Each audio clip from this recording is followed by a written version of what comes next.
Karibu sana kwenye kliniki ya afya ya mapenzi. Ni Dr. Paul Nelson Mwaipopo kutoka Mwanza. Na kuletea mada inayosema mwanamke au mwanaume asiporidhika na mwenzie, uhusiano huo unasomekaje? Watu wengi wanachukulia poa pale ambapo wanakuwa hawana uhakika kwamba mwenzangu ameridhika sawa sawa au hajaridhika sawa sawa. Wanaona tu ni poa tu. Ilimradi sijatukanwa, ilimradi sijapigwa ngumi, ilimradi mume wangu achelewe kurudi nyumbani, hadi mke wangu ananipenda hachepuki, wanaona poa tu. Lakini pale ambapo mwenzio ameamua kuanza kuchepuka, hahitaji kuomba ruhusa kutoka kwako. Kesi hii mada hii imeletewa moto na dada ambaye ameanza kumtongoza mwanaume. Mwanaume anasema kwamba dada huyu nilimtongoza, ni mke wa mtu. Sikujua kwamba ana mtoto, lakini kumbe alikuwa na mtoto mchanga, alikuwa ananyonyesha. Sasa hivi amemaliza kunyonyesha. Mimi sina taarifa kwamba amemaliza kunyonyesha. Amenitumia message tena asubuhi saa 2. Siku hii ya Idi. Leo ni siku ya Idi 2025. Amenitumia message asubuhi anasema leo nataka tukacheza ile ngoma ya wakubwa. Na hamkweli na wewe mume wangu haniridhishi. Mume wake ana mbwembwe nyingi sana, ni maongezi na nini. Lakini nasema mume wangu haniridhishi, leo nataka. Sasa mwanaume anashangaa, hii message imekuja asubuhi, sio kwa ni mwanaume ndio kanitumia. Akamwambia, hivi una hakika hii message umemtumia nani? Unajua umemtumia nani? Akasema ndio najua, nakupenda. Siwe fulani. Nataka leo nisugue vizuri kabisa. Maana mume wangu anajua kunisugua sawa sawa. Kama mwanaume hajaomba ruhusa. Hapo ndio mwanaume hajaomba ruhusa, lakini mwanamke ndio hivyo ameamua sasa kuanza kuchepuka baada ya kuachisha kunyonyesha mtoto. Unaweza kuona jinsi gani ilivyo hatari. Kesi hii inaweza kuwa pande zote mbili. Sasa ninapozungumza hapa ya mambo ya mapenzi, unaona kwamba ni kawaida sana, lakini kwenyewe ni kwamba ningekwambia kila kitu ninachokutana nacho, ungeogopa mapenzi sana. Sasa huyu dada anasema hivi, huyu dada mwingine sasa anasema hivi: chakula bila chumvi au chai bila sukari kwa wengi ni kitu ambacho hakikubaliki. Utafikiriaje pale ambapo mwanaume uliye naye hahangaiki kuhakikisha kwamba umefika kileleni? Dokta, uhusiano huo utakuwa unaelekea mahali pazuri kweli? Sasa kesi kama hizi ziko nyingi sana. Yule mwanamke anasema hivi, chai bila sukari, tendo la ndoa bila kufika kileleni kwa mshindo mkubwa, ni shida sana. Sasa watu wengi wanaona kwamba hili jambo halipaswi kuzungumziwa, lakini ninapolizungumzia hapa ukweli ni kwamba ninazo shuhuda na nimekuletea moja. Tarehe 2 ya mwezi huu wa 3 ambao unaisha leo, tarehe 31 mwezi wa 3 2025, tarehe 2 ya mwezi huu, dada huyu alinitumia message hii. Sikiliza. Dokta, mimi ni mwanamke, niko katika ndoa miaka 8. Mume wangu nikimpa romance, nikimnyonya dudu, likisimama tu anataka kuniingizia. Hata ukitaka usubiri kidogo umchezee, kesha kukamata tayari ishaanza. Dokta, nitumie mbinu gani ili atulie, niweze kumpa romance muda mrefu? Nikimnyonya kumbu zake atakwambia acha. Ukimpapasa huko chini anakutoa mkono. Nakuwa dokta, sina uhuru kabisa. Nampenda sana mume wangu, nataka niachie muda niweze kumwandaa. Mume wangu ni wale wanaume wa mfume dume. Dokta, nipe mbinu. Nimeanza kufuatilia muda mrefu na naamini wewe unaweza ukanisaidia. Hiyo ilikuwa tarehe 2 mwezi huu wa 3. Leo tarehe jana, hii message imekuja jana. Jana tarehe 30 anatumia message. Nasema dokta, nina mrejesho. Zile video ulizonitumia kwenye email yako, kwenye email yangu ni shule tosha. Labda niseme ni chuo kikuu kabisa. Naona mwanaume ameanza kuwa mpole kama bata. Nilimwanzishiaga masaji. Dokta, ilimchanganya akili. Ile ya body to body. Hapo ndo nikaona kumbe hakuna limbwata kabisa. Nikianza kumnyonya, anaonekana kufurahia, anataka niendelee. Utaona anasugua miguu. Zamani ilikuwa haonyeshi vitu kama hivyo, lakini video zako ulizonitumia naona nimemweza, ananguruma kwa raha. Ile ya kufinya dudu lake kwa kutumia uchi wangu wa kike ni balaa dokta. Nasikia anapiga kelele, baby nakojoa, baby nakojoa. Akapizi kwa mshindo wa ajabu, kama vile unavyosemaga hapa kwenye hizo video zako dokta. Leo Idi kaniambia tukutane hotelini, tukakae hapo siku 3. Dokta, nashukuru sana. Ameanza kuwa na wivu mkubwa sana.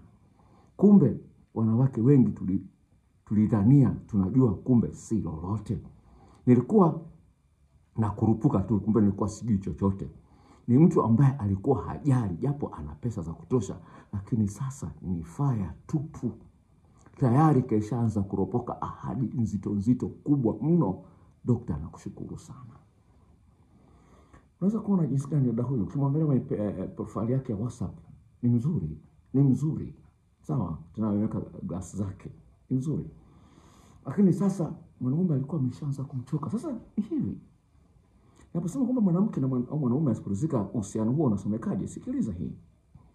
Anasema hivi, pale mwanaume au mwanamke anapoonekana haonyeshi bidii ya kutaka kuhakikisha kwamba unafurahia tendo la ndoa kwa kiwango kikubwa, tayari inakuvunja moyo. Dokta anasema hivi, kwa miezi 3 iliyopita nimeanza kuona mke wangu hana hamu na mimi. Tendo la ndoa limeanza kupungua, hatufanyi mara nyingi kama zamani. Nimeongea na mke wangu kuhusiana na swala hilo. Akasema yeye hamu yake sasa hivi imepungua. Lakini dokta, hatumii uzazi wa majira wala nini, imekuwaje hamu yake imepungua? Siku chache zilizopita nilijaribu kuanzisha tendo la ndoa. Akanikataza. Na akaonekana kabisa usoni kwamba amekasirika. Unaweza kuona. Kwa hiyo taratibu unaona mko anafanya mapenzi kwa wiki mara 3, mara 4, mara 5. Sasa hivi bakia mara 2. Tena ile ya pili ni ya lazimisha. Inapungua. Zamani alikuwa asubuhi anataka, siku hizi asubuhi hataki. Wewe unaona ni kawaida. Sawa. Sasa hali kama hii inatisha sana. Dada mwingine akasemaje? Nikianza kufanya mapenzi na mwanaume, alafu nikaona hatoi kipaumbele kwenye kisimi cha uchi wangu, tayari napata huzuni, najua hapa sipati chochote. Asema inakatisha tamaa sana. Mara nyingine hata nikiangalia picha za ngono, sawa, nikiona tu mwanaume anakimbilia kunyunyiza dudu lake, yani nakasirika. Anaangalia tu picha za ngono, lakini akishaona kwamba mwanaume hahangaiki kumwandaa mwanamke kwa muda mrefu, asema wanakasirika. Najua hili ndio analofanya mume wangu, analofanyia hivyo. Sasa hivyo wanaume wakoje? Unaweza kuona jinsi gani ilivyokuwa inatisha. Sawa. Akasema mwanamke mwingine akasema, wanaume wetu bwana siku hizi hawajui hata kukutia nyege. Asema wanaume wetu asema hawajui hata jinsi ya kukutia nyege. Asema wanaume wetu sijui wakoje siku hizi. Unaweza kuona. Mwingine akasemaje? Dokta, huwa nakasirika baada ya kumaliza kufanya mapenzi, huwa nakasirika sana. Sijamwambia mke wangu, lakini naona hali inaendelea kuwa mbaya. Hasira zinapanda, lakini sijamwambia mke wangu. Hajui tekenya. Bado sijakasirika sana, lakini najua kuna kuelekea ni kubaya dokta. Muda wote naweza nikachepuka. Dokta, sijui nifanyeje juu ya hii ndoa. Unaweza kuona jinsi gani ilivyo hatari. Huyu ni mwanaume. Anasema nikimaliza kufanya mapenzi nakasirika kwa sababu mwanamke hahangaiki kwa ajili yangu. Huko nyuma nishakuwa na wapenzi ambao walikuwa wanahangaika. Ishakuwa na historia. Mwanamke anapohangaika na vizuri akanyangaikia, anajua kwamba mwanaume ana maeneo 14 na kila eneo lina ufundi wake. Anavyokugusa huku, anavyokugusa huku, anakufanyia hivi, maneno anayokuongelesha wakati wa tendo la ndoa, unasikia raha kwamba uko na mtu sahihi. Sasa nianze kuchepuka na mimi nimeokoka. Unaona, huyu ni mwanaume. Anasema naweza kuchepuka na mimi nimeokoka. Sasa unakasirika. Kumwambia sijamwambia, mkiwa mambo unaniboa. No, sawa. Unaweza kuona jinsi gani ilivyo. Inatisha.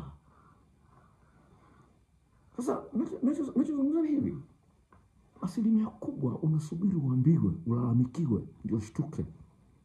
Hiyo ni hatari sana. Ninazo video ambazo kwa zitapaswa uzinunue. Gharama yake shilingi 10,000 kwa wanawake na video 53.